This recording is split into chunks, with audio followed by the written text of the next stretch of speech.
Beleza? Olá, amigos fãs do Fase Beta. Isso aí vocês já ouviram algumas vezes na vida de vocês, tenho certeza. Estamos aqui com um dos monstros da ilustração brasileira. São Gênio, acho que é legal. Obrigado. Só apenas um cara que do seu trabalho, fazendo o que gosta, que é uma coisa que hoje em dia no Brasil está começando, as pessoas estão começando a correr atrás, né? Vida de ilustrador, o pessoal sempre fala que é muito fácil. Não trabalha, né? Só desenha o dia inteiro. Como é que é? É fácil? Pode ser fácil para quando você leva ao fato de que a pessoa possa ter um dom, mas todo dom ele precisa ser exercitado com a prática, né? E no momento que você trabalha com isso e tem que cumprir prazos e tudo mais, você precisa entender que você, às vezes, tem que desenhar sem estar afim, você tem que tirar a inspiração sempre, né, de algum lugar. E nesse caso, trabalhar com quadrinhos acaba sendo muito menos estressante, porque tu trabalha com influências muitas vezes que vêm da tua infância e são coisas que você consegue processar e se torna um mecanismo mais fácil. Só que a pessoa, por trabalhar com arte, ou principalmente trabalhar com uma coisa que poderia ser um hobby antes, ela precisa ter muita disciplina para saber separar os momentos de lazer, e essa disciplina aplicada a esse trabalho pode sim gerar frutos, e esses frutos eles precisam ser constantes, porque quem acha que sabe tudo para no tempo. Então, ao mesmo tempo que eu estou trabalhando, eu estou estudando, eu tenho procurado sempre me aperfeiçoar, me atualizar, né?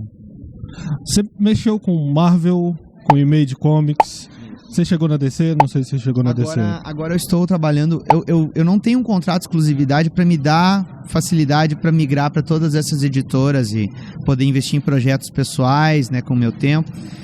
E eu tenho trabalhado atualmente mais com a DC Comics no título do Cyborg, né?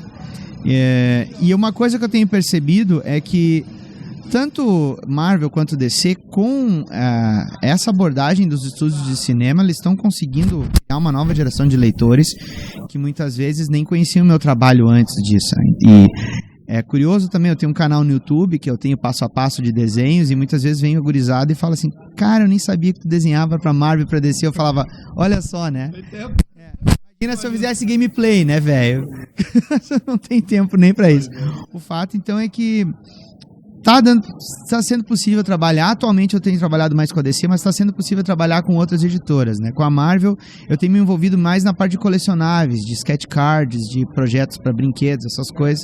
E no caso para a DC Comics é ferrenhamente com quadrinhos. Eu diria que nos últimos 4, 5 anos eu tenho muito mais coisas a ter feitas, apesar de ter coisas para Marvel, como o prelúdio do filme dos Vingadores, eu tenho muito mais coisas atualmente com a DC Comics. E cara, a gente trabalhar com o que gosta é único, sabe? É muito bom. Eu perguntei um dia para um rapaz, ele trabalha jogando LOL. Aí eu vou fazer para você a mesma pergunta que eu fiz para ele. Algum tempo atrás a gente usava HQ como hobby, curtição. Quando você trabalha com isso, o que vira hobby para você? É engraçado. Sim, quando eu não estou desenhando, eu tenho um projeto de música eletrônica. Esse projeto de música eletrônica ele também é usado como trilha sonora dos meus vídeos, né? Porque eu já tive um histórico de DJ, né, também. Eu tenho um podcast também, né, o ArgCast, que a gente faz no nosso site do Dynamo Studio, dynamo.art, com temudo.br. Obrigado. E eu tenho meus projetos autorais, né? E esses projetos autorais eu acabo desenvolvendo eles em paralelo com as minhas atividades como desenhista para DC e para Marvel. Ano passado, na CCXP, né, na Comic Con Experience, eu lancei o Contos Gráficos. Eu até vou pegar aqui, que eu tô fazendo essa sessão de autógrafos aqui, né? Que são quadrinhos experimentais. Eles não são de super-heróis, eles não são quadrinhos, por assim dizer, quadrinhos mainstream, né? Eles são quadrinhos experimentais que usam técnicas de narrativa e de conto, às vezes são HQs mudas, e tudo justamente para fazer coisas diferentes que eu não posso fazer, às vezes, numa editora como a Marvel e a DC. Então, eu respiro muito isso, sabe?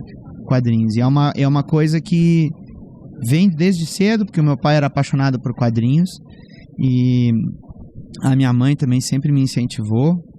E esse é o tipo de coisa que, se eu tenho uma oportunidade para trabalhar outras coisas, eu tenho, obviamente, eu gosto de jogar videogame. Pô, eu tive jogando Last of Us agora há pouco tempo, baita jogo. É o melhor jogo ever que eu já joguei até agora, sabe? Mas, cara, justamente para me atualizar, eu preciso estar sempre desenhando, sabe? Então, quando eu tô, às vezes, em momentos de lazer, nem que seja pegar um sketchbookzinho lá, aquela aquarelazinha que tu põe no bolso, aí tu dá aquela pintada enquanto tu tá tomando chimarrão na praça, sabe? Então é legal também. Deixa eu te perguntar, você trabalhou com a Glory durante muito tempo da Image Comics. Image Comics subiu, desapareceu, tá aí... Porque ela parou de lançar aqui no Brasil muita coisa. O que aconteceu com a Image agora é que a Image virou o que ela era para ser no seu início, né? Que ela é um celeiro de projetos autorais. E esses projetos autorais, eles, como o Walking Dead, que todo mundo conhece, né? São projetos que eles são 100% direitos autorais dos artistas. Esse período que eu passei na Image Comics era um período em que os fundadores da Image Comics criaram seus universos de personagens e estavam criando pequenas Marvel Comics dentro da Image. Então a Glory, que era a personagem do Rob Liefeld, quando eu comecei no mercado de quadrinhos de super-herói, eu desenhei algumas edições da Glory, fiz outros projetos da Wildstorm, que era a editora do Jim Lee dentro da Image, da editora, o selo, né? E o Extreme Studios, que era o selo do Liefeld. Só que hoje em dia é bem diferente. Ela não tá aparecendo talvez aqui porque aquele apelo do super-herói ele tá muito enraizado nas duas maiores editoras, DC e Marvel. Agora, no caso da Image Comics, ela é um celeiro dos quadrinhos autorais, assim. Então tu tem projetos magníficos lá, como Saga, sabe? Como eu falei do Walking Dead. Tu tem outros tantos que são de autores que eles coordenam todo o processo criativo. Ou é somente um roteirista e um desenhista, ou o roteirista e desenhista é somente um autor. Então, talvez ele não esteja tanto em evidência, mas se você tem acesso a aplicativos de internet, você acaba comprando o formato digital, pode comprar o quadrinho importado e tudo mais, mas ele tem mais esse perfil, né, hoje em dia. A questão de Marvel e DC foi mais uma busca sua? Você foi atrás ou eles entraram em contato? Como é que é esse processo de querendo ou não, é a Marvel e a DC? Sim. Mas a DC provavelmente você veio nessa questão dos Novos 52, depois que reformulou, ou já passou disso? Eu peguei os 2 últimos anos antes do New 52. E aí eu continuei trabalhando com o New 52, agora eu tô na virada do New 52 pro Rebirth, né? São essas fases novas. Vai rebootar de novo? Não chega a ser um reboot. Bom, eu não vou ficar explicando tudo isso. Pô, você vai olhar, né, em notícia, mas não é um... Quase que saiu spoiler agora. Eu não posso... Pô, cara, a gente tá no meio da parada toda, tá conhecendo quem tá envolvido, quem escreve, quem desenha. Calma, né, velho? Calma. Não me ponha em lençóis sujos. O fato é o seguinte... maus lençóis, né? Falei logo lençóis sujos, não quero ficar calça saia justa. O fato é o seguinte, eu, moleque, né, eu tomei contato com os heróis da DC e da Marvel. Eu cresci vendo quadrinhos das duas editoras. Quando eu pensei em ser quadrinista, o que me deu o estralo foi quando eu li a Grandes Heróis Marvel número 7, formatinho, com a morte da Fênix, escrita por Chris Claremont e John Byrne. Aquilo, cara, não tinha internet. Foram 3 meses de angústia, esperando pro número sair na banca para saber o que ia acontecer. Então, toda aquela emoção, aquele frenesi, aquela criatividade toda me botou na cabeça assim, cara, eu quero fazer quadrinhos, sabe? Obviamente tu vai ficando mais velho, tu descobre que o processo de mercado aqui no Brasil, principalmente no final dos anos 80, que eu tinha 15, 16 anos, não, eu era mais novo, de 14, 15 anos. Era bem mais difícil, tu tinha que trabalhar com determinados segmentos de quadrinho que não eram super-heróis. Tu não tinha editoras aqui que investiam 100% em projetos autorais nesse perfil de super-heróis.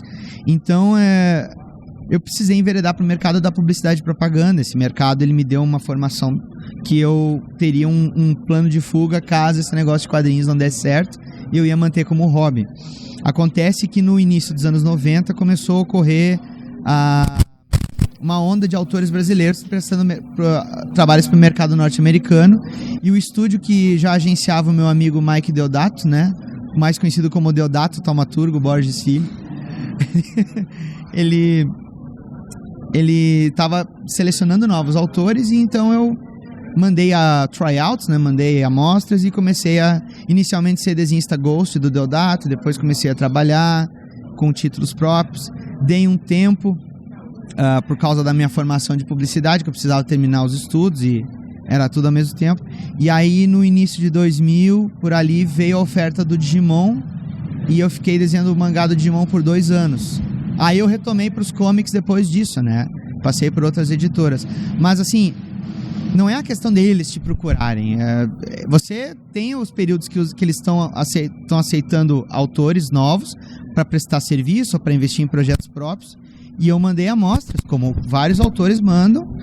Teve um processo de seleção, de refinamento, até porque eu era muito moleque, eu era muito cabaço, né? Eu tinha muita insegurança no meu desenho.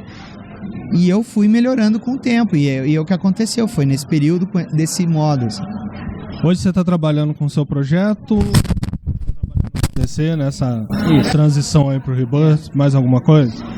Eu tenho os meus trabalhos com comics lá pra fora, tenho meus projetos autorais, o mais recente é o Contos Gráficos, que eu acabei de mostrar. Tem outros 2 projetos que eles estão em produção, que a previsão deles para ser lançado é para o fim do ano, ainda não posso dar muitos detalhes, mas um deles é uma continuação de algo que foi lançado pelo HQM, que é o Retro City, que é uma HQ que eu faço junto com o criador dos personagens, o Maurício Dias, e tem outros autores tantos envolvidos. Eu tenho um estúdio escola no Rio Grande do Sul, o nome dele é Dynamo Studio. A pessoa pode entrar em cursodequadrinhos.com.br. Olha outro endereço aí para botar né? E se você é da região sul e está vendo esse vídeo, pode se interessar em fazer algum curso, alguma oficina no nosso estúdio, né? Tem o podcast, que é o ArgCast, né? Que eu já dei o endereço antes. E tem o meu canal do YouTube, que é Daniel HDR Art, né? Esse é mais fácil de botar o link, você pode botar a recomendação lá em cima. Esquece, hein? Olha os links.